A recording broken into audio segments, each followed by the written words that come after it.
Zašto Donald Trump namerno manipuliše gubicima Rusa u Ukrajini? Pita se Scott Ritter, bivši američki obaveštajac i inspektor Ujedinjenih nacija u Iraku.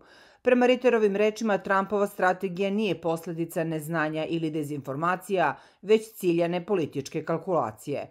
On pokušava da predstavi situaciju na način koji mu omogućava da postigne željeni politički efekat, da se prikaže kao lider koji može da donese rešenja, ali pod sopstvenim uslovima.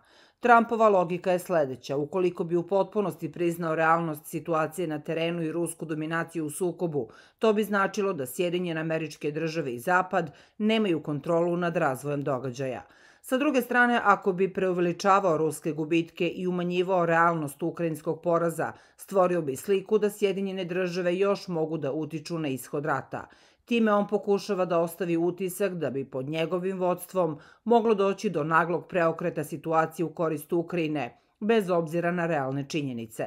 Ovakva taktika se nadovezuje na širu političku strategiju koju je koristio tokom svog prvog predsjedničkog mandata, gde se često oslanjao na propagandu i manipulisanje informacijama kako bi oblikovao percepciju javnosti u svoju korist. Ritter ističe da je Rusija ne samo spremna da nastavi specijalnu vojnu operaciju još godinama, već da je njena ekonomija dovoljno jaka da izdrži sve pokušaje ekonomskog pritiska sa zapada. On naglašava da je ruski vojno-industrijski kompleks u punoj mobilizaciji i da je budžet planiran tako da može da podrži nastavak borbi najmanje još 2 do 3 godine. Ovo je ključna razlika između ruskog i ukrajinskog položaja. Ukrajina je u situaciji gde joj nedostaje ljudstvo, oprema i ekonomska održivost, dok Rusija ne pokazuje znake iscrpljenosti, ističe Ritter.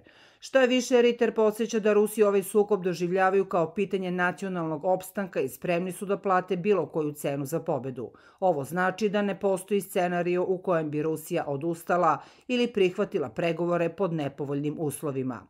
Još jedna važna tema koju Ritter ističe jeste Trumpov ekonomski plan da pokuša da uništi rusku ekonomiju obaranjem cene nafte na $45 po barelu. Prema njegovom mišljenju, ovaj potez bi imao katastrofalne posledice na američku naftnu industriju. Naime, ruski energetski sektor funkcioniše sa niskim proizvodnim troškovima. Rusi proizvode naftu po ceni od $12 po barelu, što znači da čak i u slučaju pada cene na $45, oni i dalje ostvaruju profit. Međutim, američka naftna industrija ne može da funkcioniše po tim uslovima. Proizvodnja u Teksasu, koja je oslonjena na skupe metode eksploatacije poput frakinga, ne može da opstane ukoliko cena nafte padne ispod $50 do $60 po barelu.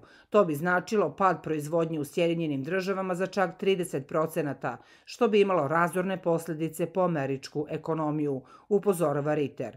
Ono što Ritter naglašava jeste da Trump nije u poziciji da uceni ni Kanadu, ni Meksiko, ni Venecuelu da mu pomognu u ovom naumu.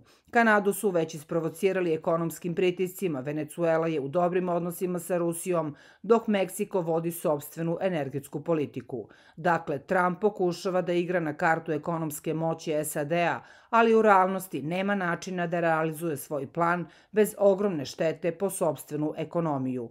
Ritter naglašava da Moskva ima dugoročne planove, stabilan vojni i ekonomski sistem i političko rukovodstvo koje ne pokazuje nikakve znake nesigurnosti. Sve to znači da Zapad, uključujući Sjedinjene Države i predsjednika Trumpa, nema poluge kojima bi mogao da natera Rusiju na kapitulaciju ili ustupke.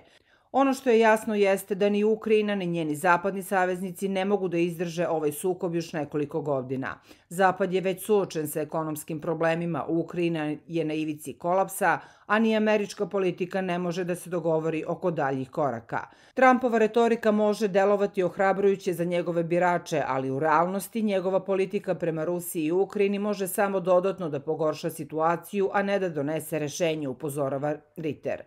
Bivši obaveštajac ističe da će borbe trajati sve dok se Rusija ne izbori za uslove koje smatra prihvatljivim. Njena vojska je spremna, ekonomija stabilna, a političko vođstvo čvrsto u svojoj odluci. U tom svetlu svi pokušaji Zapada da manipulišu informacijama i preuveličavaju ukrajinske šanse za pobedu samo odlažu neizbežno završetak sukoba pod uslovima koje diktira Moskva, zaključuje Ritter.